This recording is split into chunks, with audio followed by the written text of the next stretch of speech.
Yeah, it sucks. Facing an uncertain future, workers clock out at the Hammond Cedar Sawmill. I found out yesterday they're shutting her down. We're given 90 days notice yesterday, and then that's all she wrote. The day after Labor Day, I don't know if that was such a nice idea.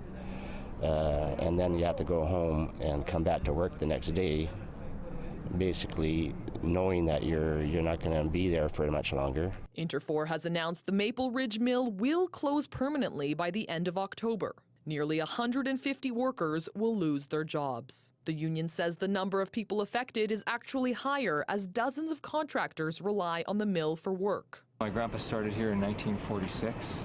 My dad started here in the 60s, and my grandpa worked here about 38 years. My dad worked here 45, and I've been here for 32.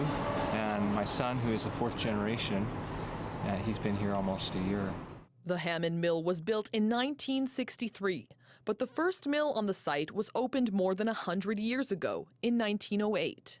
Interfor says the mill is closing so the company can focus on its other operations, including the Acorn Sawmill in Delta. We'll offer job opportunities from some of our other facilities and look for matches for those employees to any job openings we have. This year alone, more than 20 mills across BC have been hit by temporary shutdowns or closures. With the Maple Ridge closure, a total of 5 mills have been permanently closed. Many others have reduced shifts, leaving hundreds of employees without meaningful work. It can still produce. There's no reason we can't run fiber through. Or instead of shutting it down, maybe we go to a rotating plan where we work 2 months and have a month off.